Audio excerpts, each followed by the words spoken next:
to Deani, who slams it home. Run at the right from the left block. Layup good. Parker drives it through the hole to right. Hunt comes around to score. The Cavs win. Pierman dives into the end zone. Touchdown, Cavaliers. Cavalier Sports Weekly is presented by the Virginia Lottery. The Virginia Lottery, helping Virginia's public schools. And brought to you in part by Geico. 15 minutes could save you 15% or more on car insurance. On this edition of Cavalier Sports Weekly, presented by the Virginia Lottery. Tony Tchiani has come in and taken the conference by storm.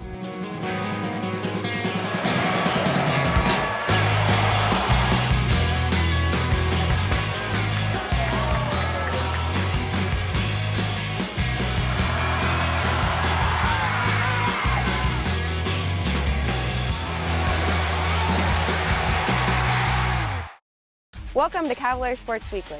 I'm Celeste Miles, goalkeeper for our 11th ranked women's soccer team. We've got a lot of great highlights in today's show. And first, here's our Play of the Week. The Play of the Week is brought to you by SunTrust Mortgage. We make the American dream come true every day. Offset I formation, play action pass. They fake the handoff to Pierman. Now airing it out. Barricker going downfield. It is caught by Ogletree. He dives into the end zone. Touchdown, Cavaliers. Well, Ogletree's running the deep post. They're in cover two, so they got two safeties back there, but he runs right between the two safeties. A wonderful pass by Barricker. 51 yards on the pass play. Stay tuned. Virginia game highlights are coming up next. Takes the snap, gets hit hard as he unloads the football. Incomplete. What a hit by John Kevin Dulce.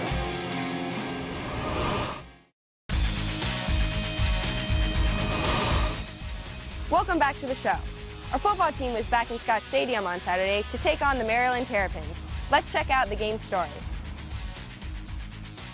The Cavalier game highlights are presented by Geico. 15 minutes could save you 15% or more on car insurance.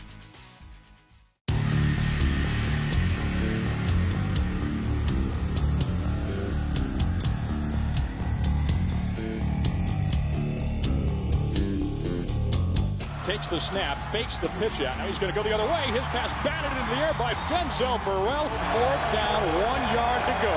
And here we go. Scott Malone setback trips lined up to the left of Turner. He takes the drop back. Pressure coming. Fires nearly intercepted. The defense goes out and stops him 3 and out, and that gives impetus to the offense. And that's how things grow during the course of the game. And when the players are unified with each other and committed to the same thing, then you have the opportunity for that to really grow. 2 receivers lined up to the near side, 1 to the right. Snap is taken. Turner fires over the middle. Ball nearly intercepted and knocked down. So here on 2nd down, handoff is going to go to Pierman. Pierman around the left side, breaks a tackle. He's got room to run. If he manages to turn the corner and turn it up. Offset I formation, play action pass. They fake the handoff to Pierman. Now airing it out. Barricker going downfield. It is caught by Ogletree. He dives into the end zone. Touchdown, Cavaliers. You know, he did a great job of just running as fast as he could downfield, and you know, again, the line did a tremendous job of protecting for me there, so I had enough time, and I just threw it up there, and you know, he did a great job of pulling it in and then getting those few extra yards to just bring it in the end zone. Coach Groh has been calling on the playmakers to make plays, and I felt that was a calling for me and the rest of the guys in the receiving corps. And I think that's what we did today. We came out, we made a statement that we can make some plays down the field. 2 receivers right, 1 to the near side. Virginia shows blitz. He's going to hold on to it. Shovel pass going nowhere. Cam Johnson snuffs it out as he tackles him. He was a question mark. He's in the far slot. Hand up in the meantime comes to the near side. It's Cedric Pierman getting around the corner. He crosses the 35, puts the stiff arm on. America barking out signals. Yeah, they show blitz. Pierman gets the carry, finds an opening, burst to speed. He's across the 15, all the way down to the 14. America takes the snap out of the shotgun, holds on to it himself. Gonna try and run for it. He tries to get the corner. He turns the corner, leans ahead. He is going to be in. Touchdown. Every year the team has to be put back together, and despite what some people might want, sometimes that's not an instant process. There's just some things that have to be done, and players have been committed to those things, and it's heartwarming to see them rewarded for it. 14-0, Virginia leading with the football here in the waning moments of the first half. They'll fake the handoff. He's got a wide open man. Verica finds John Phillips at the 30-yard line. Third down, 8 yards to go. Verica out of the shotgun. Takes the snap. Drops back to throw. Looking downfield. Fires over the middle. Ball is caught. He holds on to it. What a catch by Terry Koch. First down and 10 from the 15. A pair of receivers to either side of Verica. Lobs to the end zone. Got a man. It's caught. Touchdown, Virginia.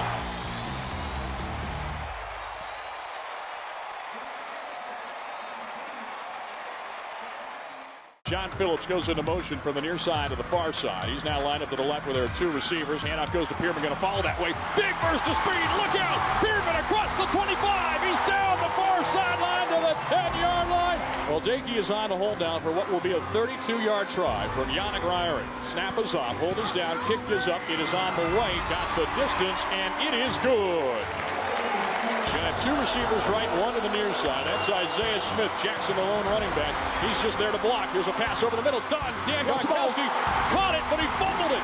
Props it up, and it's Corey Mosley pouncing on it. I was actually in the backfield, but I turned and saw it on the Jumbotron, and like Vic is just one of those guys. He's a heads-up player. He's always been that. He does exactly what the coaches teach him to, and he just saw opportunity and made a big play. It was all like it was in slow motion. We work on that drill every day at practice. And the opportunity presented itself, and I just made a play for my team. In our third quarter, Mark Verica going play-action pass. Fires over the middle. Ball is caught. Dontrell Inman across the 35, ahead to the 32. 193 yards, 2 touchdown passes. He's going out of the shotgun here. Fires over the middle. He adds another one to his tally as he hits Phillips, who leans across the 20 to the 18-yard line. Phillips goes into motion, going from right to left. Verica under center, takes the snap. Going to hand the football off. Pearman around the left corner. He's got the first down and then some. He leans, diving to the end zone. He is in. It's good having Cedric. He's a power back, but he's also a speed back. He'll run guys over, and he'll run down the field. So, we love Ced. He's one of the hardest workers we have, and it's good to see him, have success like that. We were just, trying to come out and play with some passion. Last few weeks, we didn't really feel like we were playing with a lot of passion. So I was just trying to establish, more so the passion and let the yards and let the runs, take care of themselves, and they did.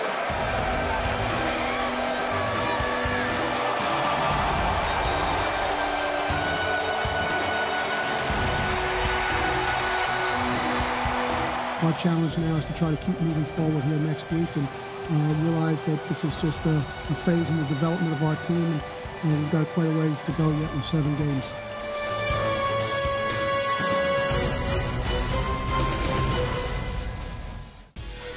One of the most exciting players in men's college soccer this year is a UVA first year. All the way from Cameroon, Tony Chani is your Student Athlete of the Week. The Student Athlete of the Week is brought to you by the Cavalier Team Shop Online, where every purchase benefits the UVA Athletics Academic Affairs Office. I was 5. I was just playing with my friend like on the street, like street ball, like 6 against 6. I usually do the same thing like other child was doing. Be with my mom, go to school, have a lunch, have dinner, because I didn't live with my father, and my mom was my father and my mother at the same time. December 2006, my cousin told me that I'm leaving for the US in 2 days. I was shocked. I was so happy because I was happy to come and see my mom. She came like 4 years before me. When I came here, first see my mom, I was so happy. And I was living in Maryland, where I went first to school. There was no soccer. I was like, Mom, please, I need to play soccer. Please, can you find a place where can I play soccer? And that's how I moved to Norfolk. In Norfolk, I live with my coach. My coach is from Africa, he's from Morocco. He's a good guy, and I learned a lot from him. The coach from UVA talked to him about me some summer. I was excited because his wife was talking about UVA all the time. I remember like 6 months ago when I was in Norfolk, she bought me like a calendar, UVA calendar. She was like, that's where you're going to go to school next year. One of the things that we do right away when all the incoming freshmen come in is we all go up to the upper field and play pickup. And, you know, we do it every day. And at first, you don't really know what to expect from players because you obviously can't judge a player just by looking at them. But I mean, it was almost immediate once we started playing. It's like, this kid is special. The guys on the team were cool, and all that was just so much fun for me. And this kid never stopped smiling, you know. We were on the field and all he did was laugh and smile. He didn't say a word. It's an interesting dynamic to have him coming almost from nowhere, coming in and having that aspect just to help us out and have that spark on the field. He's so creative off the ball and he's just able to get it done so far.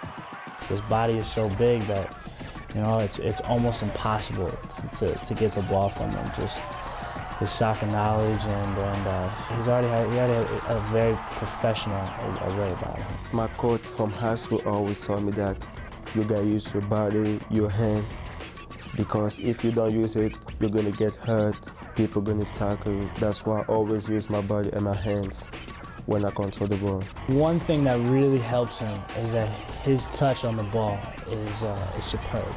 And he understands that, you know, there's certain places where if he touches the ball in that area, nobody else on the field, or at least the person that's defending him, isn't going to be able to get it. I mean, it's only him. And he likes to post up on people as well, you know? You can try what you want, but all you can do back there is push around, and it doesn't matter because he's 6'3" and, you know, probably 190 pounds. He really kind of came in from off the map, and kid can play. Visit the Cavalier Team Shop online at virginiasports.com and take advantage of this week's special offer.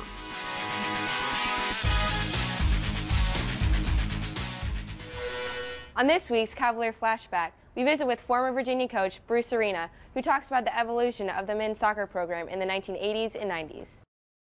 Cavalier Flashback is brought to you by the Virginia Lottery. More than $3 billion to K-12 public education since 1999.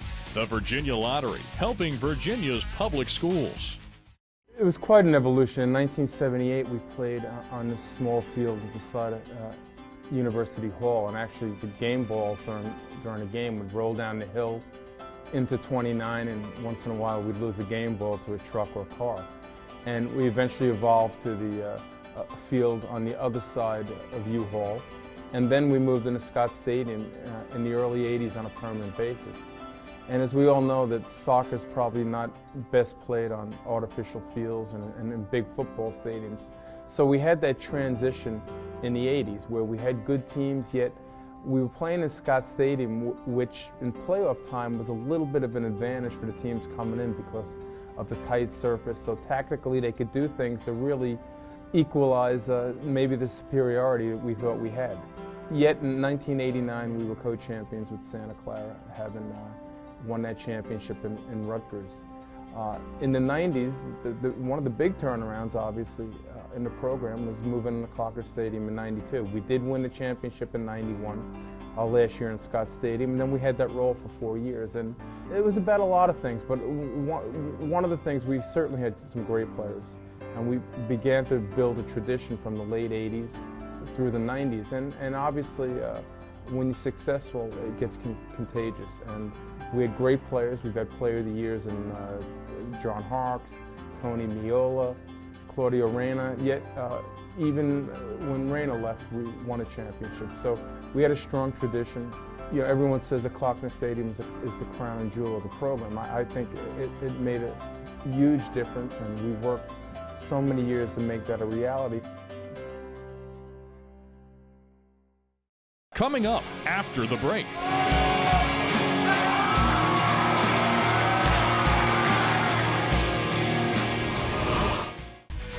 Welcome back to Cavalier Sports Weekly.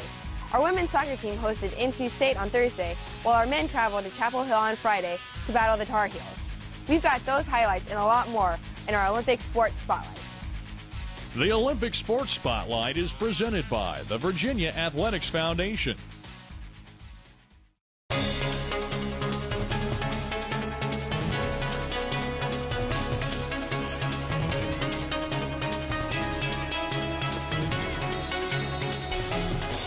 Boston game was a tough loss to play 4 overtimes, and to shoot 28 shots and end up with a loss was pretty devastating. So I think the team was, definitely came out tonight and wanted to put the ball in the goal, get some second and third opportunities, and we had offensive production from, 5 or 6 different scorers, so that makes us very pleased. The page was on. It took her a while to get the rhythm, I think, of where the space was, but once everyone else started doing the off-ball runs, it left more room in the inside. She was able to break it open in the middle. She created a lot of opportunities for everyone around her, and she had 2 nice dishes inside from the end line. Then she took one 80 yards herself, and it was just phenomenal hockey again.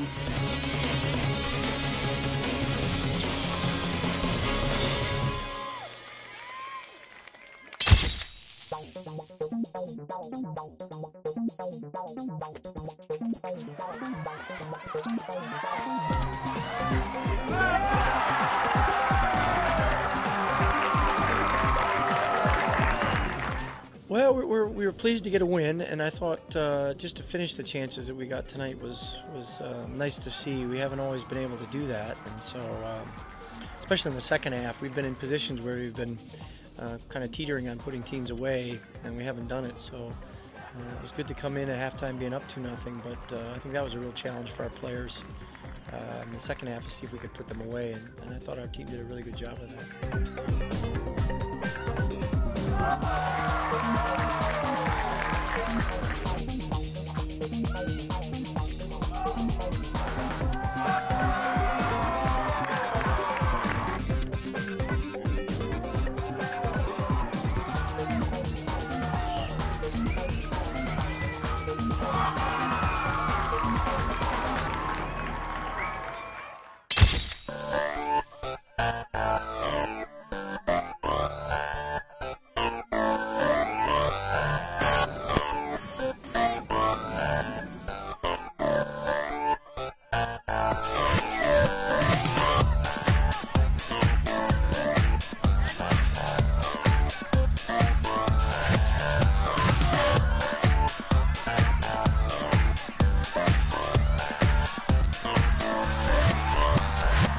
I think we had one or two good chances in the first half to score. Where the idea was to absorb pressure and kind of try to catch them on the break.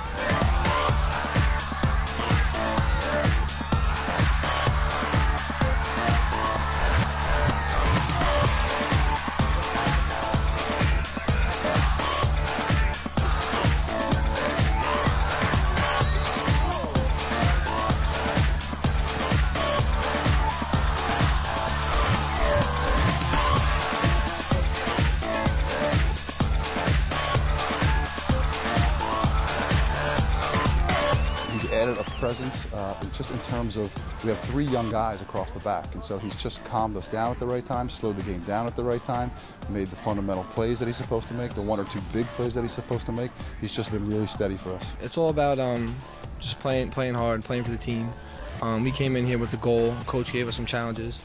We were able to just come out here and play well, play hard, and play for each other.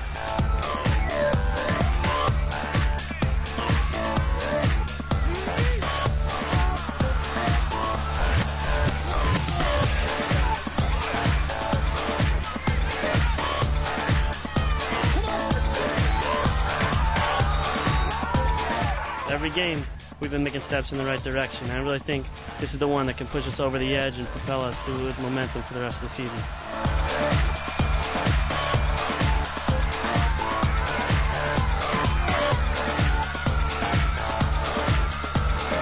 Now you're on the road against one of the best teams in the country in the ACC, defending a lead with 5 minutes left. And our guys did, 5 freshmen on the field. We just did fantastic. I'm so proud of it. We were all scrapping. It makes your blood pressure. It puts your blood pressure through the roof. But it's a good game. It's a good win.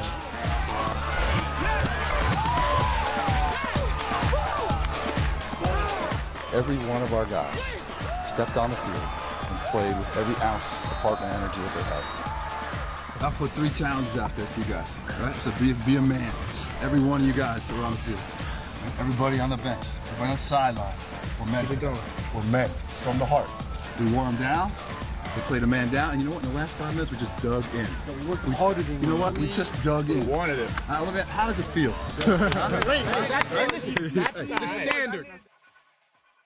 I mean, our goal is to win, you know, every tournament we go to, ACCs, regionals, nationals, and I know that our team can do it, and our team has the same expectations of all of us. We got up to a great start, 3rd at previews, which is amazing because we beat some of the best teams out there. So we proved to ourselves and to other teams that we can compete with them, you know, that we can play among the best of them. Thanks for watching Cavalier Sports Weekly. Our football team hosts East Carolina next Saturday, while our other fall sports continue with important matchups in the ACC. I'm Celeste Miles. We'll be back with those stories next week, and until then, go Hoos! Cavalier Sports Weekly is presented by the Virginia Lottery. The Virginia Lottery, helping Virginia's public schools. And brought to you in part by Geico. 15 minutes could save you 15% or more on car insurance.